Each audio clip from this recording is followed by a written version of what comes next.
What's going on, everybody? Welcome back to the channel. If you haven't done so already, hit that subscribe button. And today we are going to be talking about a body part that you may not necessarily pay much attention to, and that body part is the balance arm coming up.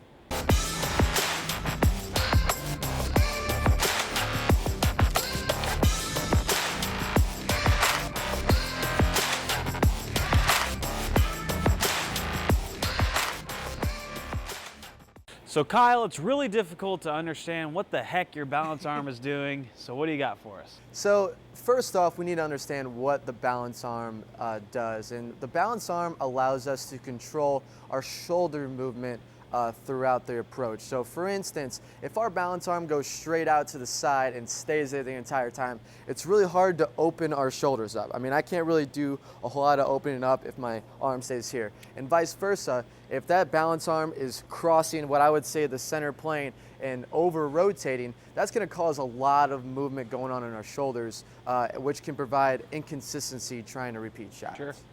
So when we talk about the balance arm, there's two main things that we need to talk about. It's stability and positioning. We want to have a really steady balance arm throughout the entire approach. Ideally, like I said, if this is center, we want that balance arm to just stay right out in front of us, just a little left of center until it's time to rotate. So Brad, be my test dummy over here. Okay. So get like you're set up to throw a shot, okay? Okay. Now, don't come closer to me, but do your push away. So push away. When you start to push away this ball, we want this balance arm to just stay out here, rotate, while the ball goes into the backswing here, okay? Now, this is the stability factor. We want this to stay steady. We don't want this to start moving around a whole lot. Yeah, I can actually, when my arm goes here, I can actually feel like a little off.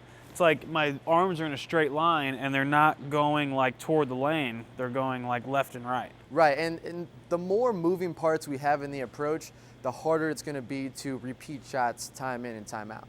So again, let's go back to the position here. Another important part to note is how high or low this arm gets. A lot of times, like Brad mentioned, your shoulders like to work in a straight line here. So the higher this balance arm tends to be, the lower the backswing is because his shoulders are staying like on a plane.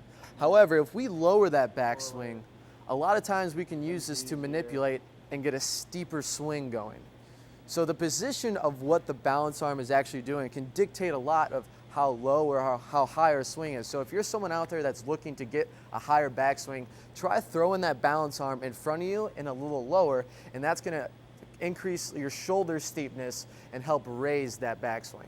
All right, guys, thanks for watching the video. Remember, throw that balance arm right out in front of you and keep it stable. This is going to allow you to open your shoulders up and allow your shoulders to work better with your hips. So when we're closing at the end, we're going to create more power. And if you haven't done so already, head on over to InsideBowling.com and check out our merchandise.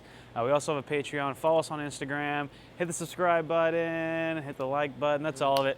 See you guys.